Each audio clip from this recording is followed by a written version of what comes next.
To celebrate the holidays. Welcome back, you guys. Harold says, welcome back to me, my mom, and my Padres. He's a handsome boy. You're a handsome boy, Harold. Maybe I'm just using him as a shield right now because there's some apologies.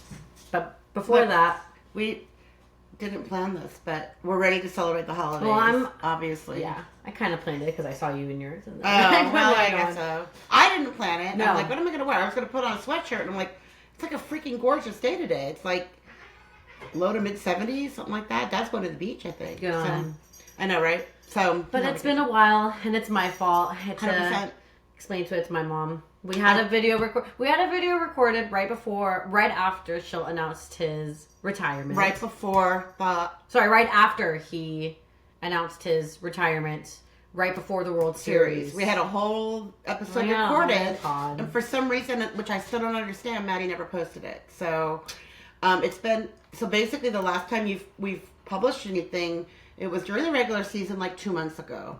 So, we're still here. We're just tardy. We're tardy very, for the very party. tardy. And I don't expect us to record a lot this in the off season anyway, but this is ridiculous. And we need to record at least once a month. Once a month. Yeah, okay.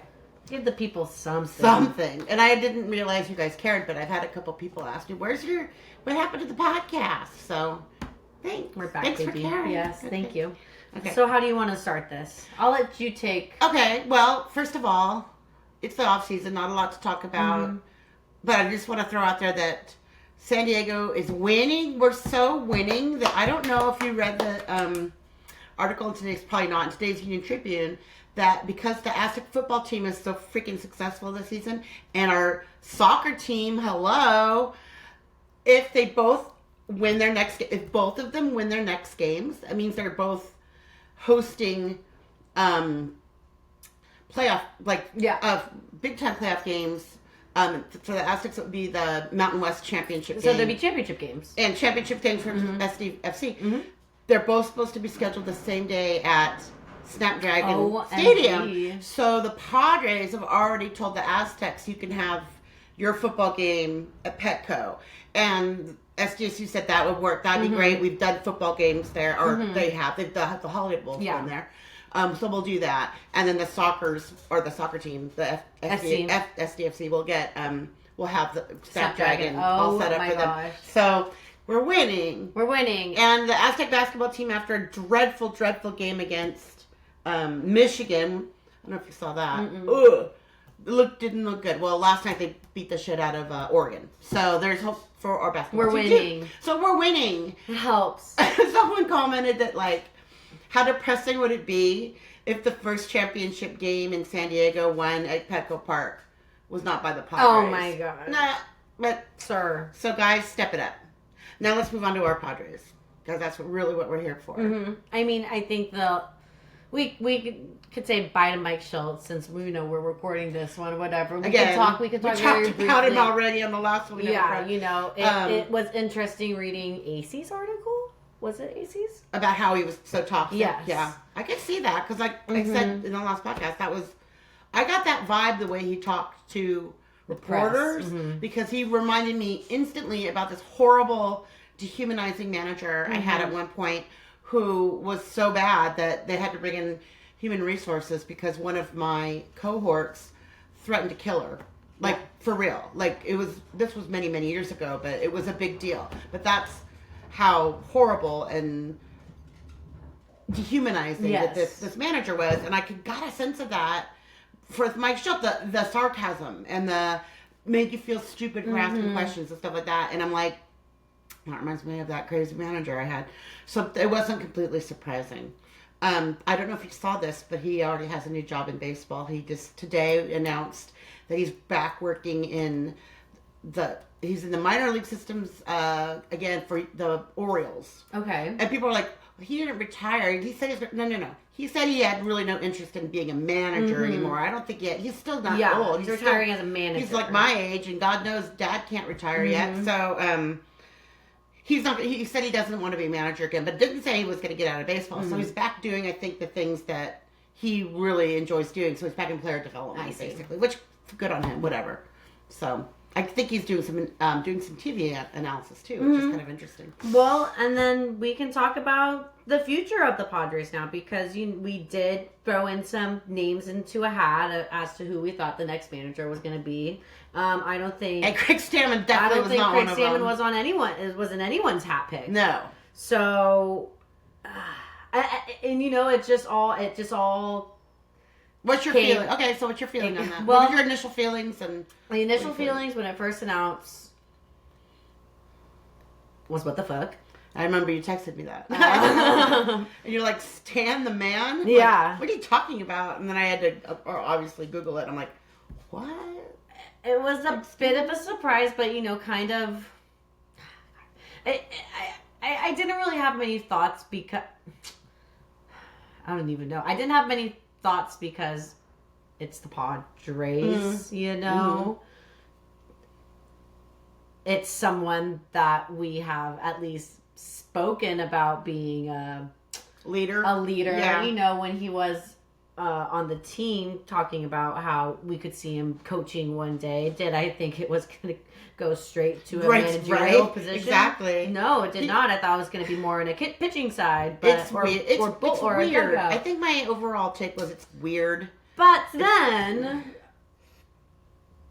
not 2 weeks later, a week later, 4 days later. Mm-hmm. Not even a week. Not even a week later, we get this mail from the Sider family. As season ticket holders. Basically saying we're potentially looking to sell the team, which is a whole other topic we'll talk about later. Mm-hmm. And then the Craig Stammen hiring makes all sense. Yeah, it makes a lot more sense. Yeah. Mm-hmm. Craig Stammen was the Padres union rep the whole time he was here. And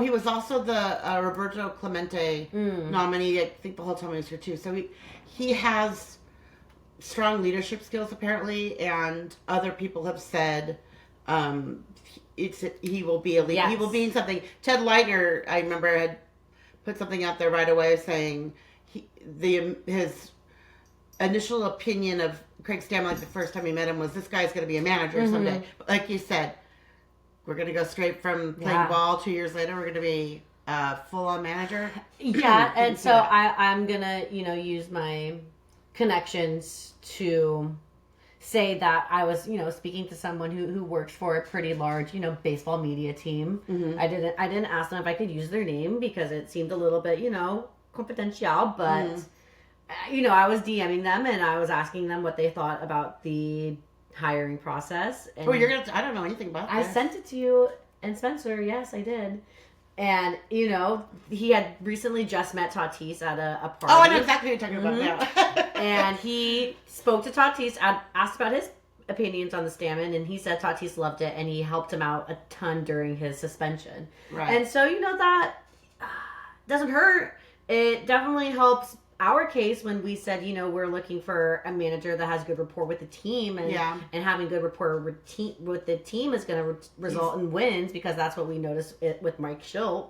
He's very close to Manny. They're neighbors apparently, and they play golf, and Manny's thrilled, which for better or for worse, I don't know. Yeah. But he hired yesterday, or the day before yesterday, or the day before they announced his bench coach. Neither of these people I'm familiar with. Mm-hmm. I recognize the name of Sousa from baseball a little bit, but he's been hired as their hitting coach, and once again, no experience. Yeah. Or very little. He worked for a hitting academy or something like that. And then he hired a bench coach I'd never heard of, but he has extensive experience, that's for sure. He's got extensive coaching experience and some managing experience in the minor leagues, and he's been kind of all over a couple teams, from bench coach to first base coach to bullpen coach. So that seems and he's got a relationship with Craig Stammen. Mm-hmm. So here we go. And we still have Niebla. Absolutely. Very important. Niebla has been promoted or elevated to a position of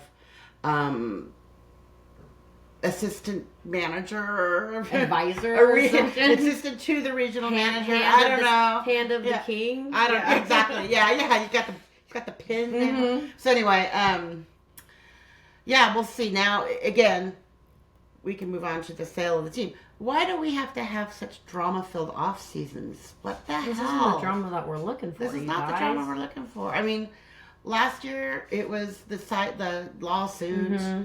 Year before that, Papa Pete passing away. We thought, when they got I thought with Craig Stammen squared away, that they would extend Preller and we could go into this off season without, necessarily high hopes for anything exciting, but some stability. And no, they haven't extended Preller yet. Do you think if they sell the team, Preller's going to leave? That's kind of my initial thought. The problem is, they're not going to. It would be extremely unlikely for them to sell the team this season. That usually doesn't happen. Yeah. What might happen is and why would they?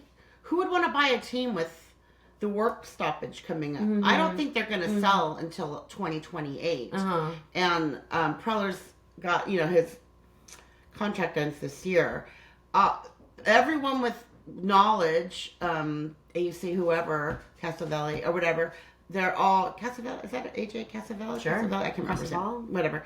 They're still saying that the Preller extension is inevitable, and that Stammen is 100% his choice. Sure. Which means Preller definitely picked somebody. I think that he could have more hands-on exposure with an intervention with, because I think we all got the impression at the post Mike Schilt interviews that AJ Preller was a little intimidated by him too, because he had said that he'd blown up at him before, or was afraid he was going to throw something at him or something. I don't know. So there are people out there that don't want Preller extended. I do, because he built this thing, and he's done so well in the last two off seasons. Dealing with the hand he's been dealt. Yeah. Definitely. So, and I think obviously some of the signings he made in the past were not smart. But again, how much of that was Peter Seidler telling him to do this, And people were like, well, yeah, he should have pushed back. But if Peter Seidler's going, no, I want you to do it. I want you to do it. For these reasons, you're going to do what your boss tells you to do. Your dying boss. Your dying boss. So I would like him to stay. What are your thoughts? Yeah, I would absolutely like him to stay too. Similar points that you were making, he has had not the smoothest, route to success, but he's definitely made things exciting. He's made baseball exciting in San Diego for the past 5 or 6 seasons, which is something that we can only thank him for. Hope. Yeah, definitely. He's, and he ended on, in my eyes, he ended last season with a success with what he was able to do. He did everything in his power to put together a successful team. It was a matter of people not performing. Yeah. Not doing their jobs. We would be, and the older that some of these contracts are, like Tatis, especially Tatis's, and obviously Merrill's, the more you seem like that wouldn't have happened with anyone else but Preller. Yeah. Because look at how team-friendly... Those are both team-friendly at these points, especially Matt Merrill. But and that, which we could lead to another point of discussion, is let's talk about this for a little bit. The constant talk, I don't know if you see this on social media, but it's particularly with East Coast teams, the constant talk of Tatis being traded. Yes. And then all over. Boob Nightingale, bringing it up, but she... Again, this is just a shit stir, but the interesting that all broke when the announcement of the team being sold. It kind of coincided with that, and I still, the Padres are saying that Tatis will not be traded. Yes, and I think part of that, this is kind of ties into all of the sale and everything. The Padres' revenue right now, this is a reason to have hope. The Padres' main source of revenue right now is. Maybe feel like maybe we're on concerts? No. It helps, but no, it's ticket sales. Oh, of course. It's ticket sales. It's filling out coincides. Okay, it's selling out Petco Park.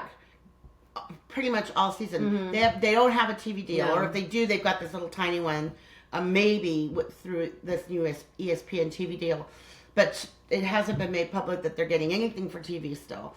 So they are reliant on filling that park to make money. Oh my God, do you know what I just thought of? Hold on, so sorry. Go, let me forget my train of thought, but go ahead. Finish your train of thought. Oh, anyway, I was going to say, so if they're trying to sell if they're trying to sell the team, you want them to show that this is the revenue you're going to expect. So the Padres organization has got to put a winning team on that field. They've kind of made that bed. Now they got to sleep in it.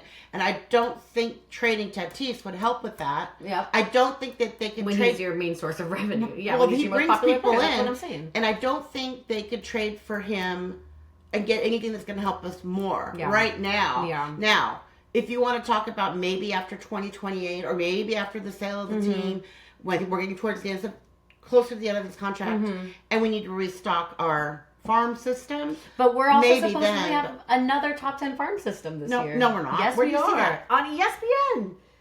I don't believe that. How on earth can that be? Let me see. Okay, but keep talking. But what else I was saying, I agree with you. I absolutely agree with you. But that's and again, Tatis. That's a balancing act. And Tatis's contract is a good contract. It is. Unlike Manny's or Xander's. Tatis is a good contract in baseball terms. So it's expensive, but it's not relative to what he'd be getting right now. So I think it benefits them too much to what is that? It's nothing. Okay. Too much to even think about trading him. Yeah, I think he makes more for them than he would get in a trade. That's my take. I could be wrong, but the fact that they are relying on selling out the stadium. You know what's really funny? This is while you're looking that up. So I'm an Aztec football season ticket holder too, and Snapdragon Stadium, despite the Aztecs having a good season this year, is still like empty on the home field side. And the main reason for that is those seats are outrageously overpriced. Like, it's ridiculous. And they're empty. It's crazy. Everyone sits on the visitor side. And they draw decently on the visitor side. The student section's been okay. But then I guess it was the athletic director for the Aztecs kind of came out a couple days ago and said, we're not changing the price of these tickets. These are the ticket prices that we have to have since this city voted on a self-funded stadium. And if you want the Aztecs to compete in this new NIL era where we have to basically pay to play, then the city of San Diego residents need to come out and support the Aztecs, no matter the price. We're not changing things. This is what you guys basically this is what you guys voted on. Now you got to back it up, kind of thing. So they're not, because I even said, no, because I was even saying they should mark those tickets down, especially before a game, or give them, because an empty stadium is not good. Yeah, for but recruiting. then, Mom, if people do that, then they're just not going to buy tickets until the last minute. Not unless you're donating them to organizations. Yeah. And then at least you're putting bodies in the seats. But they don't seem to be willing to move on that either. But it was funny. He was just very direct about that, going, if this is what you guys wanted, then you got to back it up by getting your ass in the seats, right? So we've done everything on our end. Now it's your turn. And again, my big argument with that was your football team sucks. No one wants to come watch a shitty team. Well, guess what? They were really good this year. They were fun. Yeah. They were fun to watch. So if you get a chance, go watch Aztec-based football games. But I still disagree with the seats are way too expensive. Ours aren't, because we're on the visitor side. Yeah. On the home sides, they're not worth $200 a seat a game. Not up top. The ones, forget about it in the decent area. Those are thousands and thousands of dollars, and a seat license and all that kind of stuff. And then the ones up top, if you just wanted to buy a single ticket for a game, are $200. When they're on the other side, they're half that. So it doesn't make any sense. Anyway, okay. So did you find? Yeah, maybe I didn't say that. Maybe I didn't just say that, but no, they were just saying how the 7 of the top 10 prospects in the Padres organization are 20 or younger, and that there is a lot of potential that they might have breakout years. But to my point earlier, the point I was trying to make, it was something so silly and so sidetracked. Do you think because, and these are all very evil companies, I'm well aware, that because, the Padres have, even if it's a very strange and obscure contract with ESPN, ESPN is owned by Disney. Do you think there's going to be Padres merch? don't know. At Disneyland? No. At the gift store? Absolutely, I would say. Yeah, probably. Like not a World Disney thing, maybe? What? Maybe like a World of Disney, or maybe they're going to do like, just like a whole MLB store. They might have, no, I think that if Disney buys... Or you think that there's going to be Disney merch? There's been no talk whatsoever of the... No, the ESPN is owned by Disney. I know, but they're not going to buy the team. No, I'm not saying they're going to buy the team, but they have the rights to the team's logos and things like that. I have no idea. You hear me?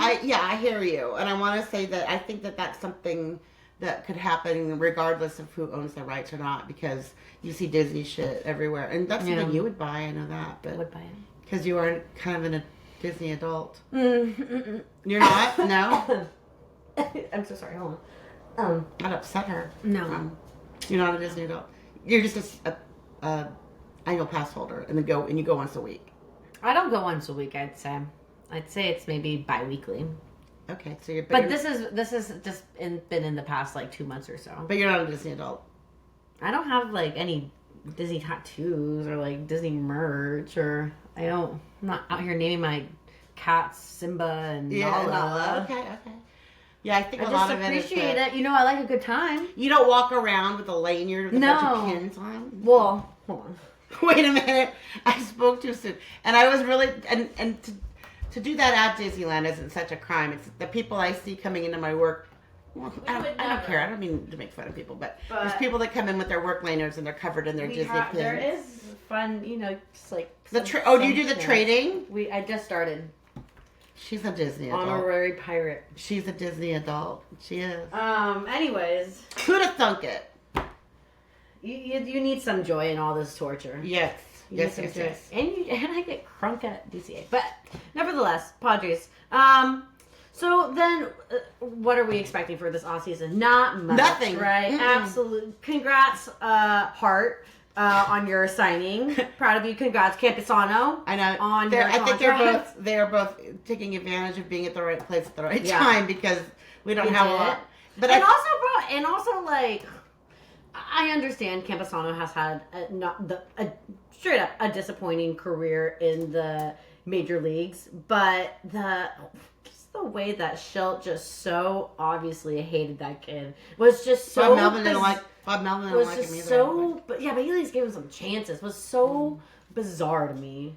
I think that they're moving away from him catching, if I recall, right? And he would just be like a DH, or maybe they're going to try him out at first base or something. I know pitchers don't like throwing to him, and I think that has part of it. But I think he caught Cease's no-hitter. So whatever, we can see with our naked eye that he was not a very good catcher, that he had some bad habits or whatever. But there's a difference. I don't expect a lot to happen in this off season. And last off season we were freaking out about it, and I think because we didn't have any idea what Peter's brothers or whatever were gonna do. Mm-hmm. And we were freaking out the entire offseason because nothing happened. Well, and then they signed Pivetta. And I'm like, okay, we're good. So this offseason I'm feeling this, not as much. I'm not as anxious. Yeah, I'm like, okay, we know what it's going to look like. He's going to wait till we get to the end. I mean, we could be pleasantly surprised, but he's probably going to wait till, when did we sign Pivetta? Right before spring training? Gosh, maybe a week February? Before, yeah. So I don't know. I expect to see that, and that could be a smart strategy for any team. I don't know. I have to laugh that they've got Dylan Cease, MLB online. I don't know if you saw this. Has Dylan Cease ranked as the number 2 pitching free agent? I'm like, did we watch the same season? I was gonna say, I'm like, and my comment was, did Scott Burrows make this list? Because, no, he's ranked higher than Ranger Suarez. It's it doesn't even make sense. And Michael King's ranked 5th, which seems awfully high to me too. I'm sure they're just using last season as a wash because of his injury. No, and I would take Michael King over Dylan Cease any definitely. Day. But he's injury prone, and Dylan Cease is not. Dylan Cease will give you a ton of innings, but he wasn't good this year. I think his ERA was over 5. He wasn't good, so I'm just shocked that he's gonna be paid way overpaid somewhere for his potential. I think. Because he's definitely had some good seasons, and he's been very up and down, But of course, again, he threw a no-hitter last year. He had a couple really 4.5.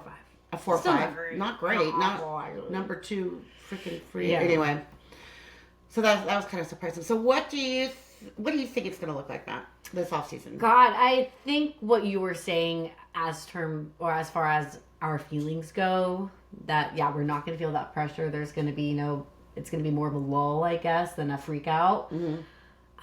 You can only hope that, and for me, I'm not as familiar with this line of story that we're experiencing right now, where we have been I can't remember a time where the team has said that we wanted to sell the team. So you know what I'm saying? Yeah. So yeah, and you do. So we'll talk about that a little bit, just so I can fill you in. Yeah. So and you do. So you're seeing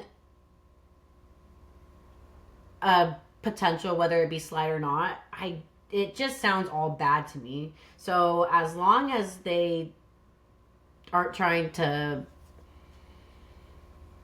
have a teardown, or totally give up, then I guess I'll be satisfied. Okay, so I've been obviously stepped through many sales, and there's been a couple times Ray Kroc buying the team saved the Padres from leaving San Diego. They were on their way to Washington, D.C. And then we were owned by Tom Warner, who was a Hollywood executive producer, TV producer. And we had some, we had a couple really good seasons in the early 90s. And then when he decided to sell, he completely, this is to me, the worst thing that's ever happened. Is not these past couple seasons when we've lost, whatever. In 1992 or 93, we were, I want to say, 4 games out of first place. Yeah. And after the All-Star break, we had 5 guys went to the All-Star break. He traded 4 of them right after the All-Star break. Like everyone but Tony, right? We had Fred McGriff, we had Gary Sheffield. We had these great, and he traded them for nothing. He basically was just dumping salaries. Ironically, we traded Gary Sheffield for a minor league pitcher named Trevor Hoffman. Yeah. So that kind of worked out. But it was devastating. And Dad and I were super into going to the games back then, and going from this amazing team to basically a AAA team was really heartbreaking and so awful for the fans. Then John Morris came into the rescue, and what John Morris did is he was a real estate developer, and he said, if I can get a ballpark here built and have rights to develop that area, not just the ballpark, but develop that area, I want to do that. But he realized the Padres had to win to get momentum on his side, because it was voted on by the voters, Prop C. We had a sign on our front yard, and a couple of people gave me shit for it, believe it or not. They were really against it. So he brought in this guy named Larry Lucchino, who was kind of a marketing genius, and Larry Lucchino worked his ass off. I remember every time he turned on the TV, he was out there giving a presentation about something. But they got enough hype behind it. The Prop C passed, and in the meantime, he put together a really great, that's the year we went to the World Series in '98. So I think we voted on Prop C the next year. So that worked out great. So we had a couple years in there. 96, 97 was a disappointment, but 96 and 98 were great. Yes. And then we were okay going into the ballpark. We had a couple good years under John Morris. Nothing compared to how... But okay, think of the years with Jake Peavy and Adrian Gonzalez and whatever. We had some good years. Yeah. What was it? 2007, 2008. I think we won the division. I can't remember. But anyway, when John Morris got divorced. This is all kind of familiar. And part of the divorce decree is they had to sell the team. So he sold the team to now his name escapes me. Oh, he was awful. Jeff Morad. I think that was his name. Jeff Morad. And he was part of a kind of a group, and he was trying to basically flip the Padres, and it was, my understanding, a lot of it had to do with media rights. He thought he could make a lot of money because the Padres were the media rights negotiation within Major League Baseball was going to turn teams that were worth $100 million into teams worth $300 million. So he basically was just planning to flip the team. Yeah. He didn't put any resources into it whatsoever. And then when he decided to sell, those are those terrific years when you had You know the name. You were kind of watching back then. I think but they were horrible. They were so bad. They were not fun times at all. Because he didn't give a shit about baseball. He was literally just buying the team to make to make a profit. And Major League Baseball figured that out, and they told him that he didn't make enough money. Yeah, you heard that, right? So they said no, you can't. Even though he kind of bought the team and was running the team for a couple of years, they came in and said no, you got to sell the team. So he sold everything off, and that's when Ron Fowler and the Seidlers came in. So to me, selling a team is never, in the moment, is never good for the fans. It's bad. Yeah. It's really bad. But like I said, the only saving grace and the thing that can give us hope is that the most profitable thing for the Padres right now, without a TV deal, is selling out Petco Park. So they have to put a winning team on the field to continue to draw. To make money, yeah. So, and they're going to have so what they try to do is they try to get rid of these big contracts. So, no, Manny's not going anywhere. That's probably the biggest albatross. Yeah. You could trade Tatis, but again, isn't he bringing in more than you could get? So I don't know. That he's worth. And then when you get, no one wants Xander's contract. So the only thing, and this is like worst case scenario, is they could either attach like a Xander Bogaerts contract to like a Jackson Merrill's contract, right, or something nightmarish like that, which happens. But I really don't, and I can't see the other thing that Maddie, up until John Moore's, we were always afraid the Padres were going to get moved. That was always a threat. As long as they played in Qualcomm, the threat was whoever was going to buy him was going to move the team. And John Moore's even said, if we don't build this ballpark, I'm going to have to sell the team. I don't think he was interested in moving him, but he would sell the team to somebody that would probably move him. I don't think that is really a threat right now because, number one, the Padres are tied into a lease at Petco until 2033, I think. 2030. So it's like 8 more years. They are obligated to play there. Also, who would want a piece of that beautiful ballpark, right? I mean, so it's kind of a statusy little thing too, I think. Shiny object kind of thing. You know how these billionaires, they like their shit. The only thing that could be a threat is if someone buys them and wants to move them because they can do what John Moore's did and have development rights to a huge area where they think eventually it's gonna, or they can get this really sweet TV deal. I don't see that happening with the TV because that doesn't make any sense. None of these what markets, does the location have to do with none of these markets are much bigger. Media markets. No, it would be if somebody's like, I'm secured, like what John Fisher did, kind of where he thinks he kind of did with Vegas. Like, I'm going to be given this big chunk of land by Vegas for me to develop and take advantage of not just building a ballpark, but all the housing and apartments and hotels and things around it. So and Nashville could do that, or something, Salt Lake, Vancouver, something like that. But I just don't see that happening because again, they'd have to sit and own the team for quite a while. So I think we're safe. God, I think we're safe from that.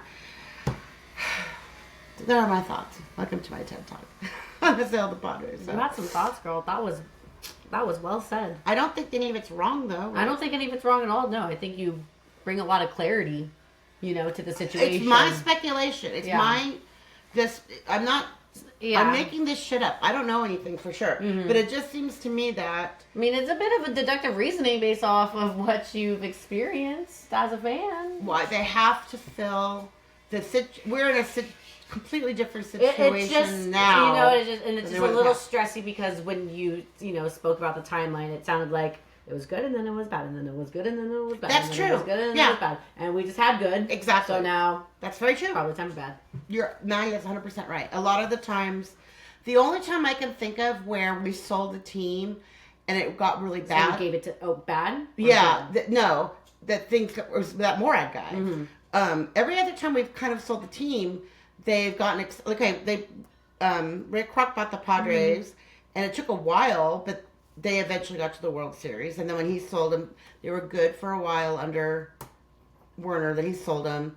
And then they were great under Joe Morris for a while. Then he sold them. But this guy, that other guy, they were not good. He had no intention. Yeah. And that would be worst case scenario is when they were sold to organization that are not baseball people, which obviously is the vast majority of ownership. Mm-hmm. But we don't want them especially sold, to a what do you call it? Private equity firm. Yeah. Because I believe that they would treat it just like they do any other business. Exactly. They would, leverage out pieces and then eventually just flip it in 5 years or whatever. God no. But what kind of owner would you like to see? I mean, I think the owner that everyone likes to see that you just mentioned, someone that's like an actual effing baseball fan. So few and far between. I know. We lost one of the three, We had one.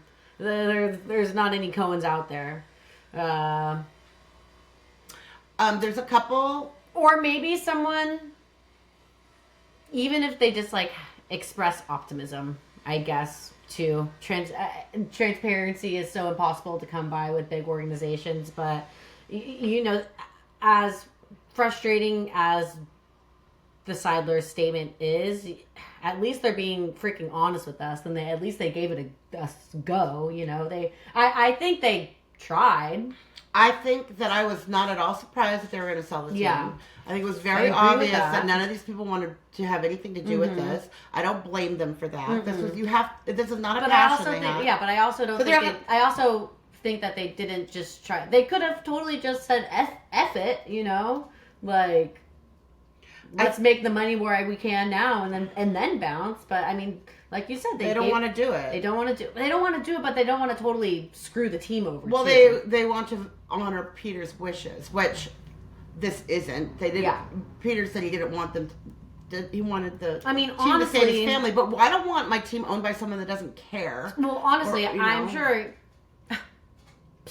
Call me a conspiracy theorist, but I'm sure Peter would probably want the team to be with Shield more than his brothers. Right. Which I'm thinking it wouldn't be. I don't even know how this would work, but it would be nice if. Oh, actually, do you want to know what my dream is? So sorry to cut you off. Do you want to know what my dream? I'll get that later. Scenario is. Yes. And might be the same as mine. And this is as bonkers as when I had my Hillary Clinton, Michelle Obama presidential sticker on it. But if Shield can own a part of the team, and it can be like a Green Bay Packers situation where the city and the people are investing some money into that would be my dream. Happen. You're right. You're right. But on the same lines, what I was thinking would be great and would honor Peter's wishes was that they sell their stake in the team to somebody that has the money. Shield doesn't have the money. Yeah. Shield does not. We might love Shield for her vision or whatever, but she does not have the money to play ball. She really doesn't. So it would be nice if we could sell it to somebody who does, and then they keep her as part of whatever percentage ownership for the kids. Yeah. That would be nice. So, but she alone, people are like, give Shield the team. Shield does not have. She can't afford it. Shield does not have I the think personal people are under the impression that all of Peter's money went to her. No. Like Peter's fortune, it was not just Peter's fortune. Correct. And Peter he was the majority owner, but he still only owed like 30% or something like that, right? So they're talking about just 30% of the ownership. So everyone else that owns a piece of the Padres, they're selling too. Yeah. But people are like, oh, give it to Shield. Shield can't own the team. She can't. She doesn't. She's worth maybe $2 billion or whatever, but you need to be worth a lot more than that these days to really own a baseball team. We know that. So there's a couple names that have been put out there, a couple people that have ties to San Diego that are already into professional sports ownership. I think that it'll most likely be somebody, everyone wants, Kroenke, is that his name? The guy that owns the Rams, who's part of the redevelopment of the sports arena area and wants to bring a basketball team here, allegedly. They've talked about him. They've talked about the owner of the Clippers. I forgot his name. But he also has he owns the AAA team, AAA in basketball. I don't know what they call it. In Oceanside, so he's kind of got ties to San Diego too. And someone said Kawhi Leonard like jumped on his and said, "Hey, bro, look, I'll go in on this with you." Whatever. Sure. He is a Padre fan. Kawhi Leonard is a big time Padre fan. We have to be. Yeah. So those kinds of names are exciting because you think these people would be invested in having a good team. I don't know, but it'll probably be all wishful thinking. It'll probably be some group. Yeah. I don't even know what it's just so out of our control. It's true. So out of our expertise. And here we are again, another freaking off season filled with questions, not good questions. Are we cursed, Matt? Are we cursed? I tell myself sometimes, the gods, the sports gods, said that San Diego was blessed with so many things. That's what Grandpa used to say. That if we were good at sports too, it would not be fair. Wouldn't be fair because we have everything else. Yeah, I always thought that, and that puts me to sleep sometimes. But unfortunately, I think that this competitive spirit and this need to want to root something is ingrained in my. Me too. Ingrained in my. And I can only root for home teams too. That's why I don't follow. Yeah, I'm like trying to think if there's anything I can really root for. I mean, no, like maybe like a country. Oh yeah, I was about to say baseball classic. Yeah, I root for, maybe country. But yeah, but I even tried like rooting for the Lakers for a bit, and I couldn't. I can't get engaged. In Dad's honor, Yeah, like I can't get engaged if it's not local. That's why I don't follow the NFL anymore. I always watched the Chargers play. I mean, when I could, when I wasn't working, and I've lost all interest in that. And do you see one of your burners is turned on? Well, that's not great. We're gonna get gassed out here. Is that why I'm so sleepy? I don't know. Kidding. Anyway, Maggie's trying to kill me. I hope we don't have an explosion. Don't light anything. You gotta maybe blow out that candle. This is all interesting. Okay, anyway. So, are you sure, Matt? Mom. What? Relax. Okay. The gas wasn't on. Oh, it wasn't on. Okay. Thank you. I think we probably would have been dead by now if it were. So anyway, I lost my train of thought. Oh, the Chargers. I only root against them now. And I don't even watch football. I honestly don't even watch NFL. Yeah, I'm done with it. I can't. I'm just not the best at holding grudges, and so I've just come to peace with the Chargers. You really? I don't root for them, but I'm not actively rooting against. I don't. You know what? I've gone from actively rooting against them to just not even paying attention. Yeah. That's kind of where I'm at with that. It was sad though. I was in LA and I was like at a bar and I did see they were playing and they had their like dark blue uniforms. Oh, I know. With the white pants and God, that one hurt. That one hurt, man. They just look so good. I had one of those jerseys when I was too, an LT one. Yeah. But I mean, shoot, what can you do? No. I feel like I feel like I will say when the Aztecs went to the finals, not just the Final Four, which was amazing, but the absolutely the final of the NCAA tournament a couple years ago. I felt that was kind of like our curse was lifted because no, they didn't win the whole thing, but that in college basketball, that is almost like it's 1 in a million. It really is, and for our team to do that was freaking amazing. So, to me, that's kind of been our little bit of the highlight, even more than the Chargers going to the Super Bowl. And the World Series. Like you said at the top of the hour, we have 2 chances this year that haven't concluded yet. Well, the Aztecs, they don't play in a Power 5 conference yet, or whatever it's called, where they go to the championship there. So it'd be for their conference. For their conference, and then we'll go to a bowl game no matter what, I think, anyway. But next year they're moving to Pac-12. They are. Yeah, so I don't know how that's going to shake out since the teams have realigned and it's not the same Pac-12, obviously. So maybe starting next year they are able to play football champion or be eligible to play. They aren't now, but the freaking Sockers, man. Nope. Not soccer. San Diego Football Club. Sorry. Are the Sockers still? I think Sockers are still a thing, but yes, SDFC is fun to watch. Yeah, Dad makes fun of me. Isn't that crazy? It's like it's better than rewatching concerts from 1987. No, I'm sorry, 1983. 1983 in the dark by yourself. With very, very drunk David Lee Roth. Yes. It was funny. We were watching this YouTube, and it was like the top. We watch stupid shit on YouTube all the time because Dad doesn't watch TV, So we got to find, and it was like the top meltdowns in rock and roll history on stage, like the top 10. Like a Watch Mojo or something. One of those things, yeah. And top 10 stage meltdowns in rock and roll history. And like number 4 was that freaking exact concert that Dad. It's David Lee Roth at the US Festival, and he's extremely, extremely drunk. And it's kind of funny. And Dad just thinks he's the great. He just thinks it's so great because Dad was there too. Oh, so, it was 82 or 83. I can't remember. But anyway. So just a little aside there. So, yeah. So, yeah. I mean, for now. Loving soccer. I guess we'll say go Aztecs. Go SDFC. Go Padres. And go Mom. Go me. Go you. And we'll try to make it not more 2 months. Sure, in a month. We'll see you in a month. We'll try. Unless anything happens, probably not. Hopefully not, honestly. Maybe something exciting will okay, happen. Bye. Bye.